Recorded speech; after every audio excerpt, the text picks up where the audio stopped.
Lo bisa punya rumah, punya investasi, bahkan punya tabungan yang kelihatannya aman, tapi semua itu nggak ada hentinya kalau satu hal paling dasar di hidup lo mulai hilang dari sistem.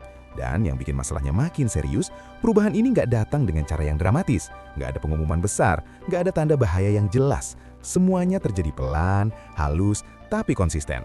Harga naik, stok menipis, distribusi mulai tersendat, dan orang-orang masih menganggap ini cuma fase biasa. Padahal kalau lo tarik garisnya lebih panjang, ini bukan sekedar kenaikan harga, ini pergeseran. Pergeseran yang diam-diam mengubah apa yang sebenarnya bernilai di dunia ini. Dan di titik itu, pertanyaannya jadi sederhana tapi nggak nyaman. Dari semua yang lo punya hari ini, mana yang benar-benar bisa bikin lo bertahan kalau sistem mulai goyah? Ada satu hal yang diam-diam sedang berubah di dunia ini. Pelan tapi pasti. Tanpa suara, tanpa sirine, tanpa headline besar yang benar-benar menjelaskan dampaknya ke hidup lo. Dan yang bikin ngeri, sebagian besar orang masih sibuk ngejar hal yang sama seperti dulu. Seolah-olah dunia nggak berubah, seolah-olah aturan mainnya masih sama. Padahal di balik layar, fondasinya sudah mulai retak. Harga pangan naik bukan sekedar fluktuasi biasa, distribusi makin rapuh, cuaca makin nggak bisa diprediksi, dan negara-negara mulai diam-diam mengamankan kebutuhan mereka sendiri dulu sebelum mikirin pasar global. Ini bukan teori konspirasi, ini pola. Dan pola itu berulang dalam sejarah, hanya saja kali ini skalanya lebih besar dan lebih kompleks. Sementara itu, lo masih diajarin bahwa aset terbaik itu properti, saham, atau mungkin kripto, seolah-olah semuanya akan tetap punya nilai di kondisi apapun. Padahal ada satu pertanyaan sederhana yang jarang banget dibahas, bahkan oleh orang-orang yang ngaku paham investasi.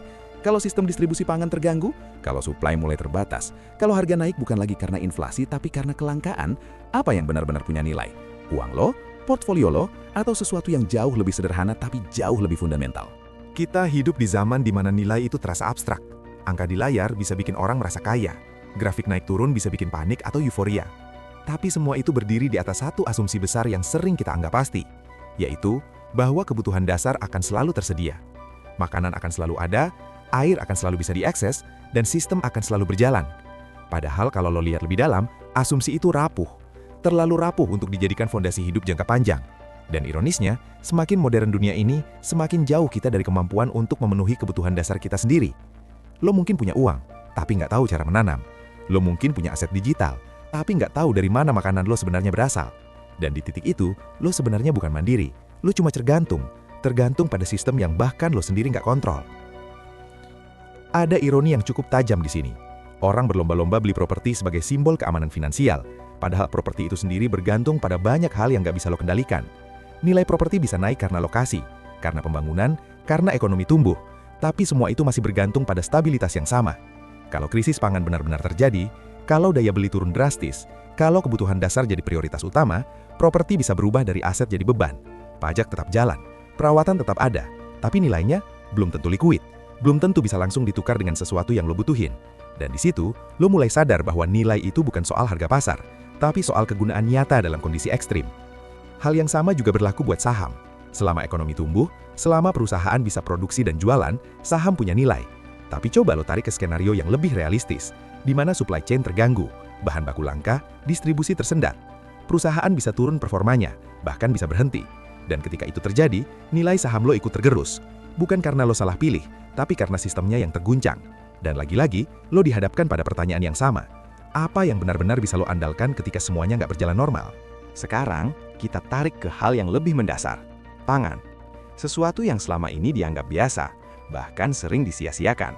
Padahal di balik itu ada kompleksitas yang luar biasa. Produksi tergantung cuaca, tanah, air, tenaga kerja. Distribusi tergantung logistik, bahan bakar, stabilitas politik. Sedikit saja gangguan di salah satu titik, efeknya bisa merambat kemana-mana. Dan itu sudah mulai terlihat. Harga naik bukan lagi kejadian musiman, tapi pola.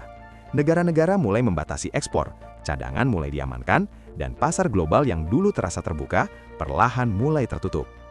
Di titik ini kita perlu jujur, ada satu jenis aset yang selama ini diremehkan, dianggap kuno, bahkan sering dihindari karena dianggap nggak keren.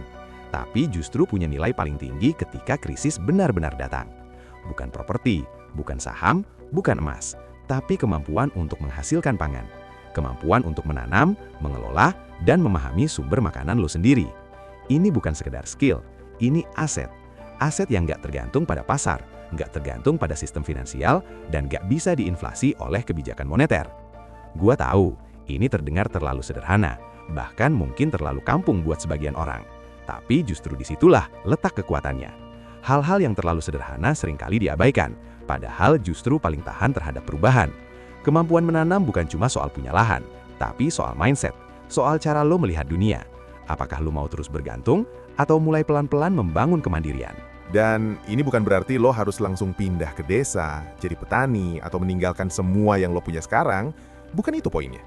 Poinnya adalah kesadaran bahwa di tengah dunia yang semakin kompleks, lo tetap butuh sesuatu yang sederhana tapi fundamental.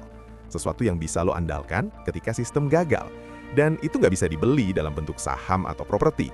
Itu harus dibangun, dipelajari, dilatih. Sejarah sudah berkali-kali menunjukkan hal ini.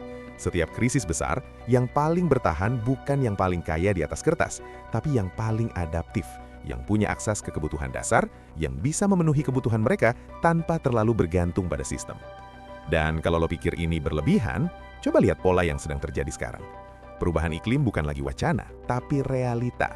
Konflik geopolitik bukan lagi isu jauh, tapi berdampak langsung ke harga dan distribusi. Dan semua itu bermuara ke satu hal, ketahanan pangan. Masalahnya kita terlalu lama dimanjakan, terlalu nyaman dengan sistem yang serba tersedia, sampai lupa bahwa semua itu bisa berubah. Dan ketika perubahan itu datang, biasanya nggak ada waktu untuk belajar dari nol. Lo nggak bisa tiba-tiba jadi mandiri dalam semalam. Karena itu, pertanyaannya bukan lagi apakah krisis akan terjadi, tapi seberapa siap lo ketika itu terjadi. Dan di sini gue mau sedikit jujur, mungkin agak nggak enak didengar. Sebagian besar orang sebenarnya nggak siap. Bukan karena mereka bodoh, tapi karena mereka diarahkan untuk fokus ke hal yang salah. Mereka diajarin cara menghasilkan uang, tapi nggak diajarin cara bertahan.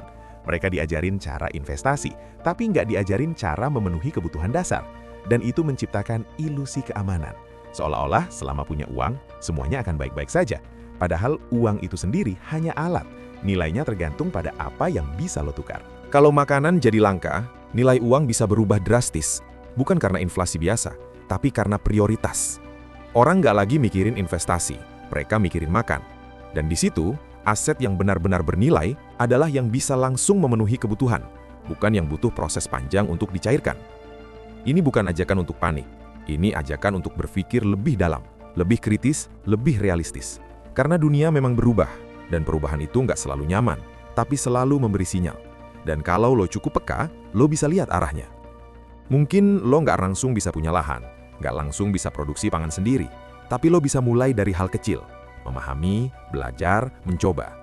Karena aset ini bukan tentang ukuran, tapi tentang kemampuan, dan kemampuan itu bisa dibangun. Akhirnya kita sampai di satu kesimpulan yang mungkin sederhana, tapi sering diabaikan. Bahwa di tengah semua kompleksitas dunia modern, ada satu hal yang tetap jadi fondasi, pangan. Dan siapapun yang punya kontrol atas itu, punya keunggulan yang nggak bisa digantikan oleh aset lain. Bukan karena lebih mahal, tapi karena lebih esensial. Jadi mungkin sekarang waktunya lo berhenti sejenak, bukan untuk takut, tapi untuk refleksi. Apakah selama ini lo benar-benar membangun keamanan, atau cuma mengejar ilusi keamanan? Apakah aset yang lo kumpulin benar-benar bisa menyelamatkan lo di kondisi ekstrim, atau hanya bernilai selama sistem berjalan normal? Karena pada akhirnya, krisis nggak pernah tanya lo siap atau enggak. Dia datang, dan yang bertahan bukan yang paling optimis, tapi yang paling siap. Dan kalau dari semua hal yang bisa lo mulai hari ini, mungkin ini yang paling penting. Mulai bangun aset yang nggak bisa diambil oleh sistem. Aset yang nggak bergantung pada kebijakan. Aset yang tetap punya nilai bahkan ketika dunia lagi nggak baik-baik saja. Tenang, lo nggak harus sempurna, nggak harus langsung berubah drastis. Cukup mulai sadar, mulai pelan-pelan bergerak, karena setiap langkah kecil ke arah kemandirian itu jauh lebih berharga daripada sekedar merasa aman tanpa dasar yang kuat. Kalau lo ngerasa perspektif ini membuka cara pandang baru, atau mungkin sedikit noyok tapi masuk akal, lo bisa bantu sebarkan ke orang lain yang juga perlu dengar ini. Karena semakin banyak yang sadar, semakin kecil kemungkinan kita semua jadi korban dari sistem yang kita sendiri nggak pahami. Dan kalau lo mau terus dapat konten yang ngajak mikir kayak gini, yang nggak cuma ngasih harapan tapi juga realita, lo tahu harus ngapain. Cukup dukung channel ini dengan cara yang sederhana, supaya obrolan kayak gini bisa terus jalan, dan kita bisa sama-sama lebih siap menghadapi apapun yang akan datang.